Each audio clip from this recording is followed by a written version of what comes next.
Now, a change of subject, a huge week for the Reserve Bank. We will know on Wednesday if there is to be that long-awaited rate cut and how will it affect the property market. Joining me live is Swinburn University of Technology housing expert, Professor Wendy Stone. Professor, thanks for coming on the program. It's a huge week for so many people, obviously mortgage holders looking at what happens with the RBA.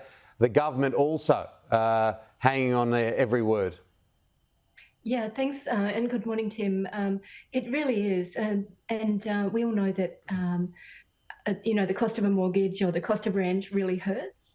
So what this move announced by the government this week really starts to take some steps towards is to actually recognise that where we have other kinds of debt, like student loans or other kind of large bills, such as healthcare, childcare, and so on, they really need to be factored into the way that banking institutions and policies work together to support the housing of people going through these sort of changes. So the move towards welcoming or recognising rather HECS debt within the banking sector is a good start, but there's sort of more to do. I think there's more to do around joining up housing policy with other spheres of life so that when people are taking study or they do have health costs or childcare costs, they don't fall into risk of homelessness.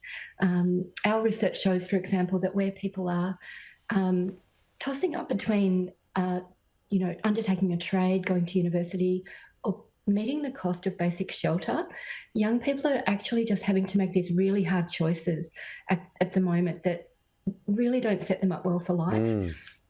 A lot of people don't mention the HECS debt, do they? Because there's often talk about first home buyers, but there is a real interconnection. Many are still paying off money to try and get more money as a deposit for a new home in the environment that we're living in is close to impossible for many.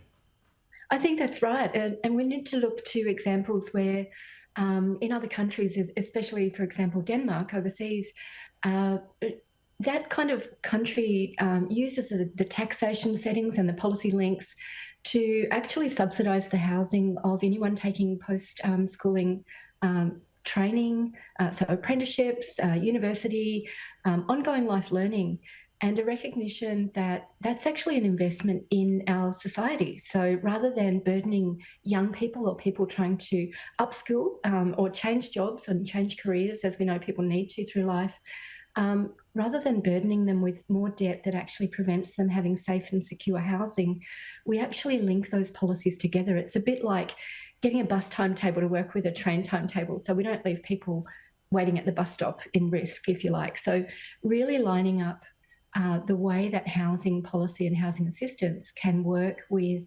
recognising that there are times in our lives across the life course for all of us that we do need that bit more support and we do need aligned policy.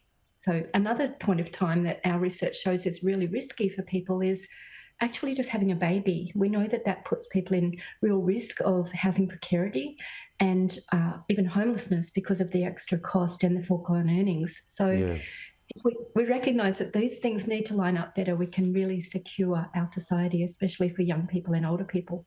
Yeah, all care, no responsibility. But I do need to ask you the question, do you think there will be a rate cut this week? Because lots of people watching this program are hanging on it because many people set themselves up a few years ago with the view that there weren't going to be rate cuts for a certain amount of years, and then there were 13. And a lot of people were put into a state of shock.